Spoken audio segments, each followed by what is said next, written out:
The events in Abaddon's Gate introduced the human race to more than 1,000 solar systems, each with at least one habitable planet and numerous resources.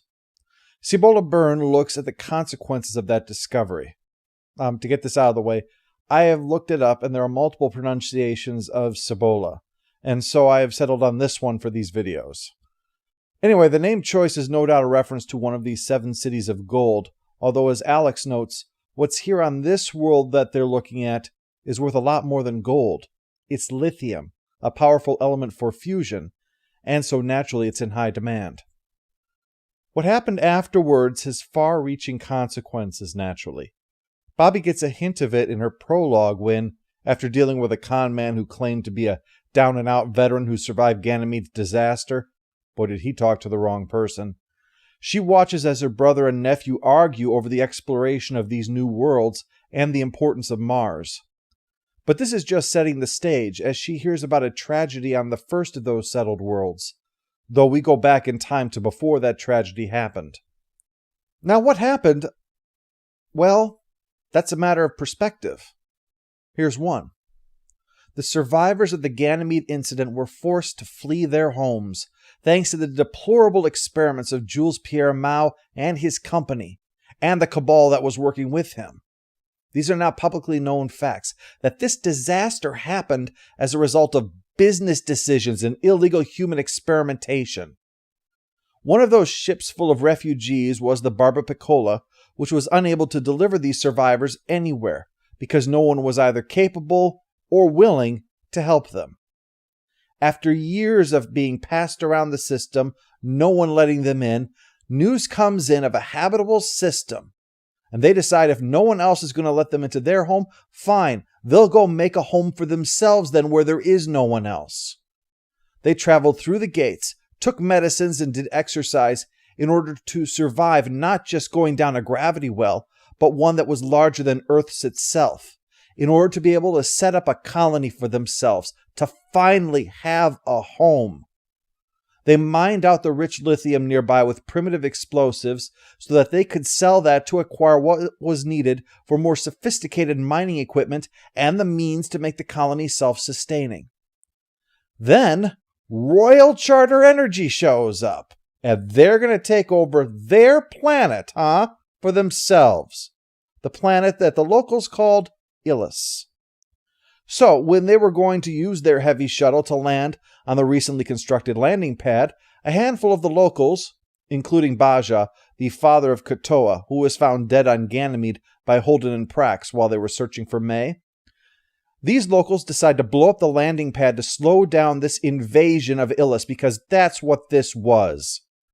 But in so doing, they unintentionally damaged the ship and caused some people to die. Now, that's tragic, but one that only happened because an Earth corporation chose to invade their planet. A company no different from Mao Kwiatkowski or any of the others that have oppressed Belters while Earth turns a blind eye. Stopping them was necessary for the survival of Illis and those who had suffered enough at the hands of greedy businessmen and corrupt politicians. The events can also be described as follows. Once it was realized that there were all these systems out there, probes were sent through the rings, and one of those results was a planet with a promising mineralogical structure. But not only that, it also offered an opportunity to do some serious exploration of alien ecology. This would allow an opportunity to expand our understanding of biology through seeing an entirely new web of life, and that could provide valuable information to ensure that further settlements could be done as safely as possible. It's not just about this one planet. There are hundreds, if not thousands of planets out there that they might be able to settle, and this could be vital in making sure that that happens with a minimal loss of life. Royal Charter Energy was willing to set up such a research settlement as part of their efforts to mine the valuable minerals, including the lithium, on the world that they dubbed New Terra. And after carefully laying out how they were going to ensure this valuable scientific mission would be carried out to benefit the entire human race, no proprietary data here, this is to help everybody, RCE was given permission by the United Nations to go ahead. RCE went this route because the company is run ethically. Out to make a profit, sure, but not by taking shortcuts or by causing harm, either short or long term. They assembled a crack team of scientific experts, put together a crew of support personnel to be led by a respected man named Trying, who would serve as planetary governor. They took their ship, the Edward Israel, and having done all that they could to dot all the I's and cross all the T's, they had learned that the squatters had run through the ring so fast they would have hit the ring station if it hadn't been for the angle of entrance. Then they disregarded what anybody else had to say and got to work stealing all of the lithium that RCE had worked to acquire, using the information from the probe that wasn't even theirs. Despite this, Trying worked to build a relationship with them, starting by hiring the squatters themselves to build the landing pad. But while they were happy to take RCE's money, they then thanked them by blowing up the landing pad, destroying their craft, and killing Governor Trying himself, to show that these squatters are a bunch of typical Belter thugs who assume that if they want something, they can murder anybody they feel like to take it. The thing about these two perspectives is that it is just that, differences of perspective. The facts are all true, but how the facts are interpreted changes. One man's holding off of an invasion is another man's murder of the person most capable of ensuring a peaceful integration of both groups. What complicates this whole thing is that there's no real clear and obvious issue about who Illis/New Terra belongs to. After all, if the situation were reversed, if a company had disregarded all safety and with no oversight had blown through the gates to start mining while a group of these surviving colonists are being put together in order to try to settle the refugees someplace, seeking out painstaking legal permission in order to settle refugees on that world, are people going to be inclined to see things the same way, that the ones that got there first should get to keep it?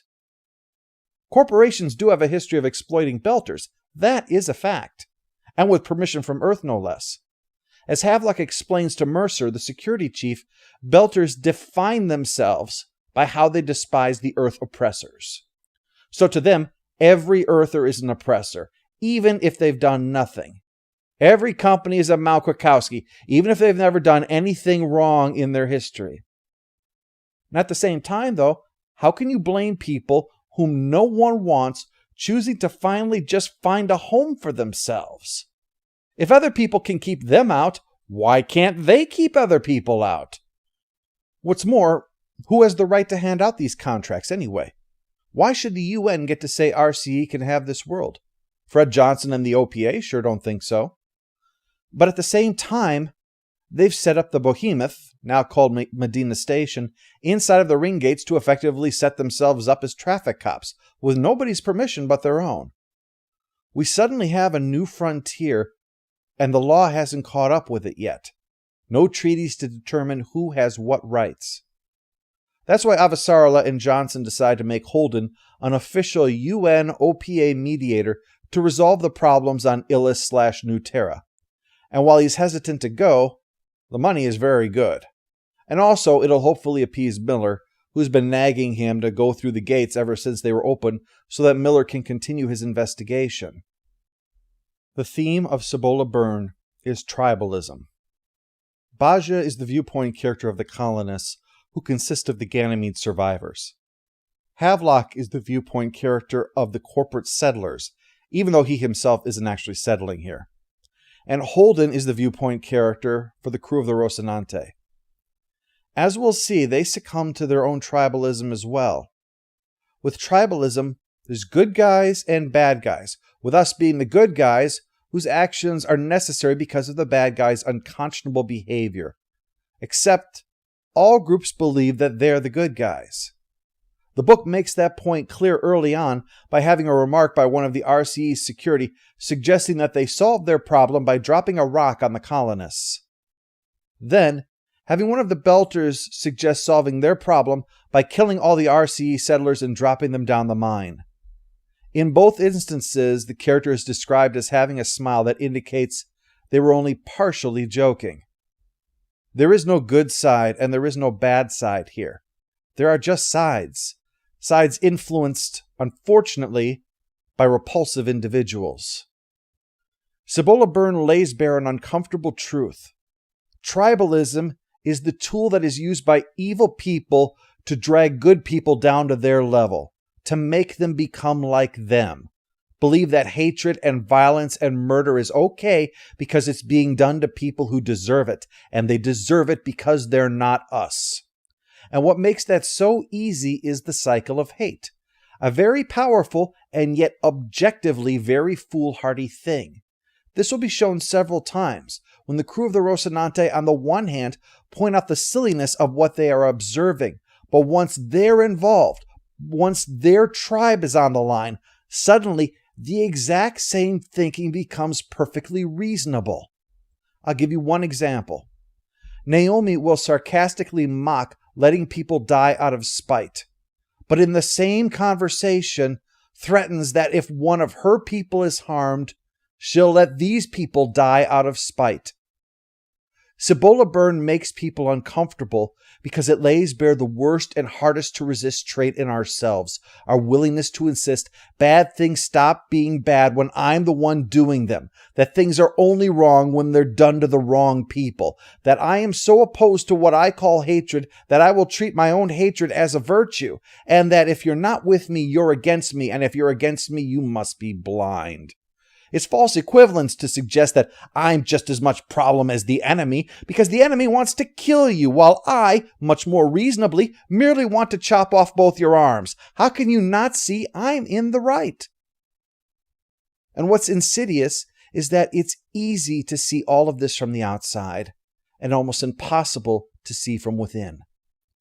Holden Wearily notes that with all of the resources of the new systems, it's sad that they're still fighting over resources. How foolhardy, because he's seeing it from the outside. Yet when he becomes involved, the problems once again fall right into us versus them. We all have this weakness inside of us that we struggle to see because we don't want to see it. We want to believe that we are objectively in the right, and not simply right in the eyes of our own tribe. The only person whose viewpoint we get who isn't affected by it is the one person who doesn't care about such things, Elvie, a scientist brought here by RCE. Since she doesn't, she can see that the others are merely people that can be reasoned with. Oh, she's not stupid. She knows that someone she's looking at in the audience probably tried to kill her, but she doesn't allow that to color the group, except to occasionally be fearful of the group because that is only natural when someone wants you dead. Elvie goes to the town meeting in the hopes of persuading the colonists to cooperate in her research because that is what you do with people.